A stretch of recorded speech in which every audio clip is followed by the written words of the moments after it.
Hey everybody, really excited about today's topic. Well, our presenter, our interviewee, and then our topic. So our topic today is going to be endodontic irrigation because there's still a lot of questions about irrigation. And we brought in an expert on irrigation, and that is again Dr. Ryan Walsh. So Dr. Walsh, thank you for joining us. Oh, Dr. Mike, always great to be here. Thanks so much for having me. So I'm going to start off right off the bat.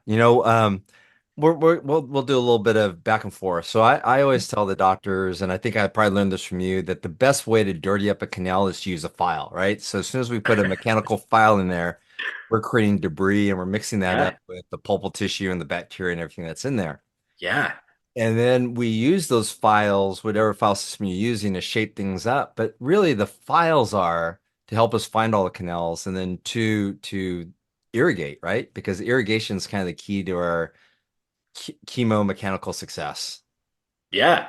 100%. Files shape the canals, our irrigants clean it. Yeah. Yeah, so you hit the nail right on the head. It's chemomechanical, right? So if, Yeah. if we can't shape a canal to open it to get irrigant down or to get things effectively clean, we're missing uh, we're missing a lot of opportunity there for good success. Yeah. So when I was in dental school, which was decades ago, almost like old history, we were taught to use Clorox. And so we were taught that our sodium hypochlorite source would be going down this grocery store, buying Clorox, diluting that maybe half, 50-50 with water just to bring the concentration of Clorox or the sodium hypochlorite down. Today, as an endodontist, do you recommend we do that? What are your feelings? Well, I mean, in my opinion today, you're just not playing the game at the same level. And what I mean by that is we have these irrigants that are designed specifically to be used in the canal space that are FDA approved for the sole purpose of root canal irrigation. Both the proprietary irrigants and Clorox are going to make your whites whiter and your brights brighter. And they'll both clean surfaces. But the fact of the matter is, we know that the irrigant that we get from Vista Apex is FDA approved. It has a date on it, an expiration date. So we know that it's going to be good at that concentration, 6% or 3% for the duration of the life of the material. And, bleach is one of those really finicky molecules that it's really sensitive to heat. It's really sensitive to light. And so if you're just going to buy Clorox at Costco, I mean, there's no guarantee that it's truly at the percentage that it says. Many times they don't say a percent.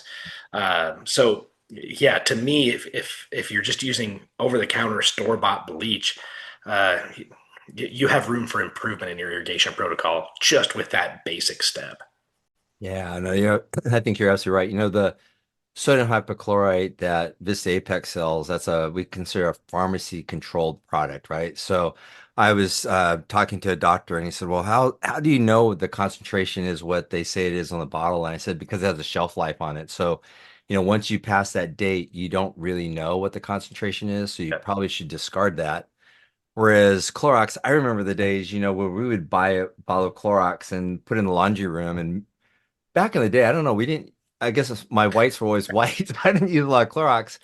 And so that bottle could have sat down in the laundry room for a year or two. And like you're saying, it's not only heat and light that the sodium hypochlorite is sensitive to, but it's also time. So as it gets older, the concentration begins to go down. And by the time you actually use it, you don't really know if you've got any sodium hypochlorite, active sodium hypochlorite in there or not. Yeah, 100%. I mean, think of how many root canal procedures a general dentist does. I mean, if you're buying a gallon or more of that bleach, it's sitting there for a while. For a So, while. Yeah. yeah, you're really probably not getting that 3 or 6% you think you're getting anymore, especially Yeah. if you're diluting it down. Correct. And another thing I wanted to clarify with you is, when you look at the irrigants that doctors are using, the irrigant can act as a lubricant, it can act as a way to keep all the dental mud kind of in suspension so you don't pack it down the bottom. But Mm. with sodium hypochlorite, because I've looked at the research where they talk about the different irrigants our colleagues are using. And some are using sterile water, some are using anesthetic solutions, and they're using a lot of different solutions as their irrigant.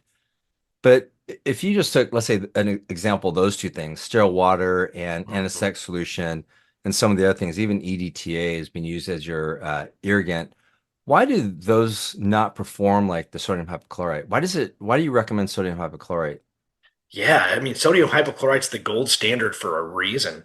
Not only to your point that it acts as a lubricant, but sodium hypochlorite, most importantly, is a disinfectant and a tissue dissolver. You know, it's one of the few things that we have that does those things exceedingly well. You know, again, it's not just disinfecting surface bacteria; it's literally eating through some of that bacterial byproduct, some of that bacterial debris. Also, you know, if you still have vital pulp tissue in there, it's really fibrous and kind of hard to break down. And so, if you're just using sterile water, anesthetic, or I mean, even EDTA only, you're missing the mark for sure. You're not getting a lot of disinfection protocol inside your canal space, and really setting yourself up for a failure of that root canal. Yeah, no, that makes sense. And then I want to jump ahead because the next irrigant that we would typically use in the standard procedure would be EDTA. Hmm. Yeah, and I know, when we look at the sales, you would expect, well, if you sell a certain amount of sodium hypochlorite, you'd sell the equivalent amount of EDTA or somewhat a similar amount, right? Hmm. But when we look at the sales numbers within Vis Apex and, just in general, we see the EDTA sales are a lot lower, like significantly lower. So I don't know if clinicians today understand the importance, especially if they're using a bioactive bioceramic sealer, the importance of using EDTA. Could you say a little bit about that? Yeah. So that I agree with you. I think when I go give talks around or I'm talking to general dentists, you know, around the country, it's actually kind of a confusing point of, you know, when and how do you use EDTA? But it's one of those foundational principles that is really important to setting up success for the end. You know, if you're using these wonderful bioceramic sealers or fancy gutta percha, whatnot, if the canal's not clean when you're using those, you're using it all for naught. So Mhm. my protocol is using chlorextra or sodium hypochlorite throughout my treatment. And then, like you said, right out of the get go on today's webinar or today's podcast, that you can really muddy up canals using files. You know, they introduce that smear layer. So it pushes some of that debris against the canal wall. And really, the only way to kind of etch the canal wall or get back off that debris is using EDTA. And it will help strip that off the canal wall so that we then have access again to all the little dentin tubules and all the little microtubules and small canal anatomy. So then you do a final rinse with sodium hypochlorite. You have one last shot to really knock that bacteria out before you use your fancy bioceramic sealers and whatnot. So, you bring up a great point. So just to clarify it, the sodium hypochlorite that we use initially, that is to dissolve the tissue and disinfect, like nothing else that we have today is that effective doing it as far as irrigants go. Now we've created that dental mud that closes up all the tubules along the canal walls. So we use the EDTA. That is a chelator. It opens up the Yep, tubules again. It's like etching the surface of a tooth before you place your adhesive in your composite. So it absolutely. opens up the tubules.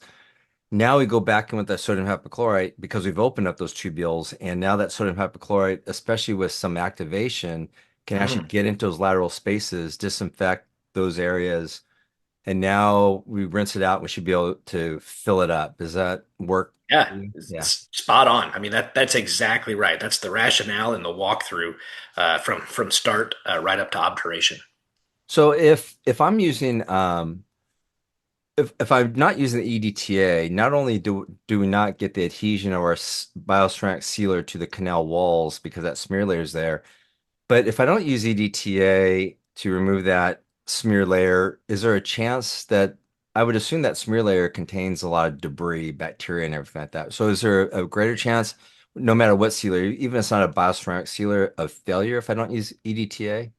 You know, the potential is there because you're essentially trapping another layer of bacteria, but Yeah. not just trapping it in the main canal. Remember, it's mud. It's being squished into all the little dentin tubules as well. So, yeah, you're leaving a whole bunch of bacteria behind just by not using EDTA. So, yeah, exact your analogy to using EDTA to etch the canal wall is very similar to etching before you bond, and it truly is that important that you can't skip that step in the disinfection protocol the same way you can't skip your etch when you're going to bond. I mean, that's a really critical part to achieving the success that we come to know.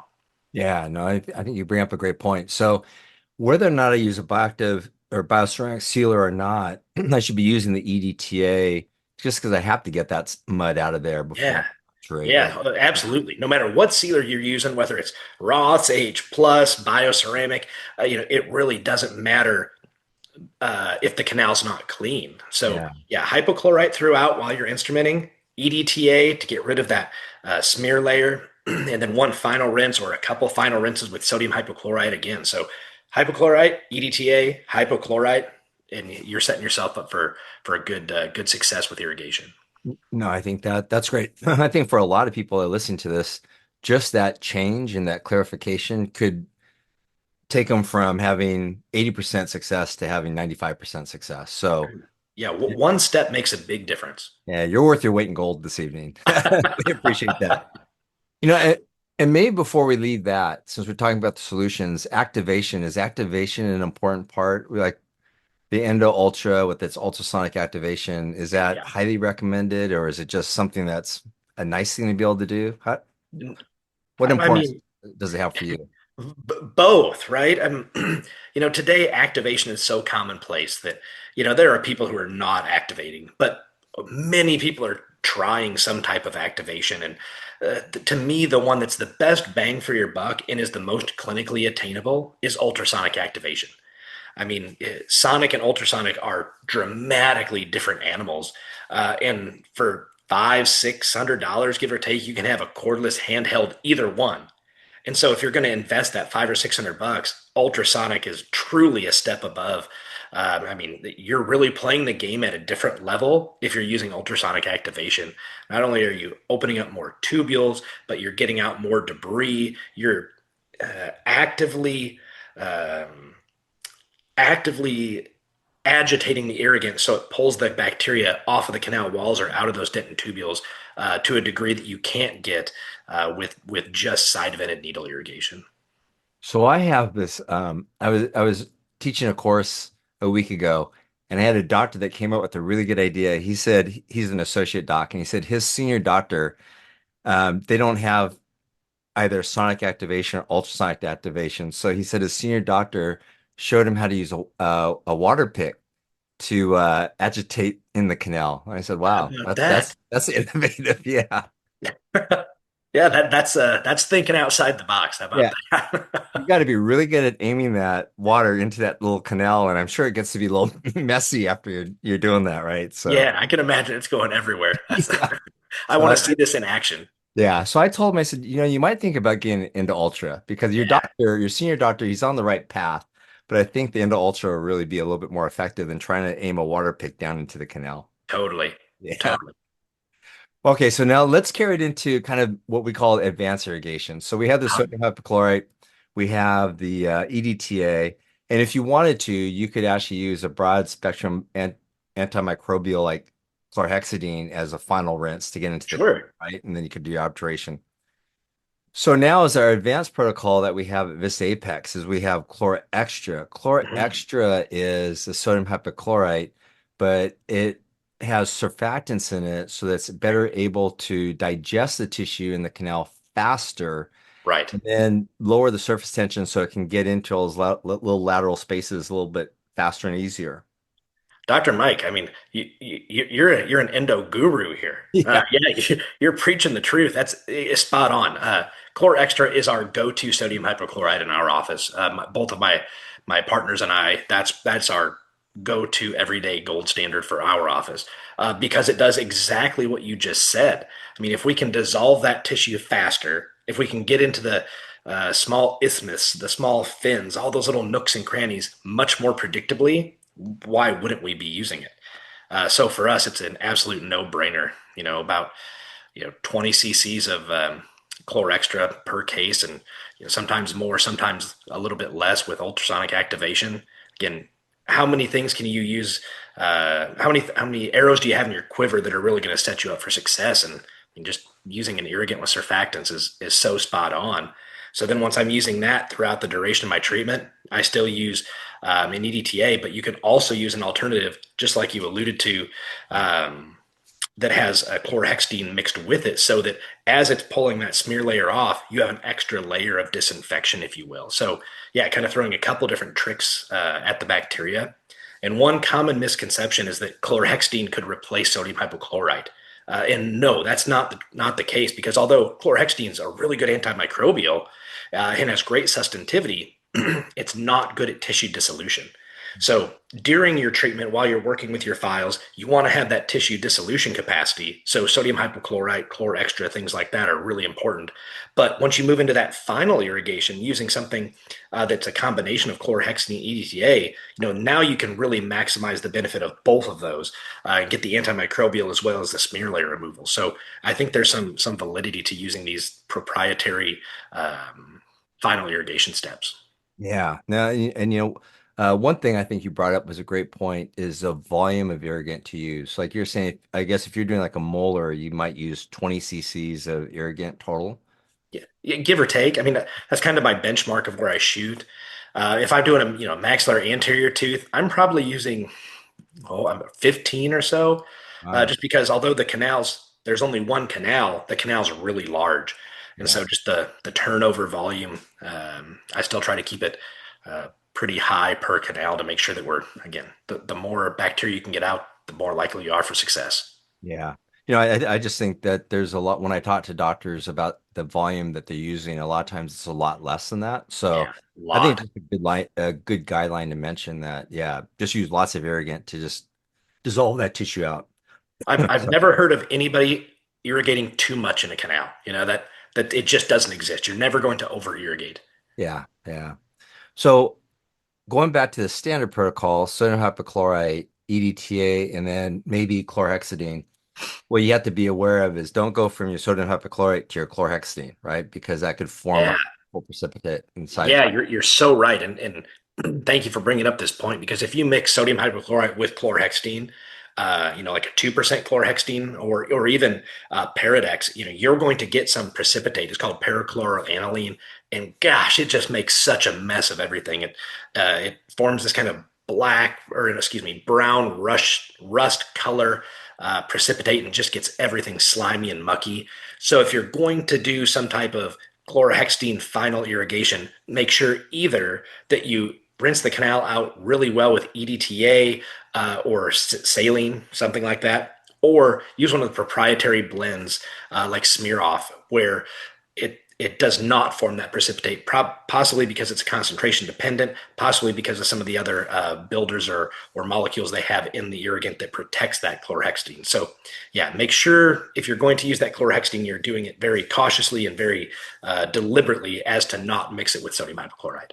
Yeah, no, that's a great point. So with our advanced irrigation protocol, we have the Chlor Extra, which is your 6% sodium hypochlorite with the surface modifiers or the Mhm. surfactants. So it works faster, digests the tissue faster, gets into the canal spaces better, lowers surface tension. And then mixing that with smear off, which is we call the 2-in-1, which is an EDTA equivalent with a chlorhexidine equivalent, all in Right. one bottle. Mhm. So you're only having to use two bottles, but with that one, you can go from the Chlor Extra, which is a sodium hypochlorite, straight to your smear off, Yes. and you don't have to worry about creating that precipitate, which is advantageous. So basically, you're getting the action of three different ingredients: your sodium Totally. hypochlorite, your EDTA, and your chlorhexidine in two bottles, and it's a lot safer. So That's it. it's another great solution for those of you that are watching or listening to try out. Mhm. Well, I think that's a ton of information. We've- Yeah, that's a lot talking about endodontic irrigation for yeah, sure. yeah. So I think the key takeaways is that the irrigation is probably even more important than the shaping of the canal system. I mean, really the No doubt. files are there, to find all the canals and to shape it so you can get your irrigants down there and to have enough space in the canals that when you do your activation, ultrasonic activation, you have enough space in there for that force to get down there and cavitate up and get rid of all the bacteria and all that mud that you create. And I Yep. think I think you said it great. You know, you want to use a sodium hypochlorite, either again, the Vis Apex sodium hypochlorite is pharmacy controlled. You have a shelf life, you know what that concentration is, either 3 or 6%. If you want to use something that's a little bit more effective because it has the surface modifiers, and the Chlor Extra is a 6% sodium hypochlorite. And then we have the EDTA, which is has an optimized pH for better chelation. And then we have a chlorhexidine suitable for the use in endodontics. Or you could go to the smear off, which is your EDTA chlorhexidine 2-in-1 bottle that you don't have to worry about mixing your sodium hypochlorite with your chlorhexidine. So Yes. that is just a mindful today. So I mean, I try to keep it simple and go sodium hypochlorite, EDTA, sodium hypochlorite. I yeah, mean, that keeps it easy in my mind and in my office. It's like there are so many derivations that you can go from, and yeah, whatever works well in your hands is the right one as long as you're getting hypochlorite, EDTA, and hypochlorite in, and as long as you're getting enough volume with activation, and yeah. you're really putting the right foot forward. And then what we should be able to do once we finish all that is use our indicator, take a sample from That's Endo's it. canals, and we should get a low score. That's it should be almost zero, right? It should go, yeah. So, let's go back to that. Let's say I follow the protocol, I filed everything out, the canal seemed clean, I've irrigated it, but let's say my indicator scores 50 or 60. What do Yeah, you recommend? I know there's a lot of things. I could have missed a canal, I guess. Maybe I didn't get all not the you, tissue not out. you. Yeah. Yeah, no, you didn't miss canals for sure. Uh, Yeah. but I mean, they could be a host of things. I mean, again, there could be just isthmus, there could be drainage, like you said, there may be an extra MB canal or even just a groove between them. So if you're going to run your indicator and you get a score that's higher than you'd like, just go back and repeat things. Again, there's no such thing as over irrigation. Go back in and run some more hypochlorite, activate it with your ultrasonic, your Endo Ultra. Just give it another minute or so per canal. The studies show that 1 and 3 minutes are suitable to really provide superior disinfection. So, just go back and run another minute in the canals, dry it back out, and run your indicator again, and you're going to see those scores drop. If Drop. not, then calcium hydroxide and see them back again. Yeah. Yeah. No, that's all great advice. Well, I just want to thank you. I mean, this is, it doesn't seem that complicated, but we can complicate anything. And you gave us some good, clear thoughts. Sodium hypochlorite, EDTA, sodium hypochlorite, and we're good to go. Yep, rock and roll. Yeah. No, thank you very much. So, anybody who's watching this, hopefully you like this information. If you did, hit the like button. And we're trying to, again, grow our subscriber list. We don't want you to miss anything. So, just so you get the notifications, hit the subscribe button. And we'll have Dr. Walsh back in not too long, probably Sounds next good. month, right? So, thank you very Yes. much. Awesome. Thanks, Dr. Mike. I really appreciate you having me on. Oh, it's been great talking to you. Thank you. Bet.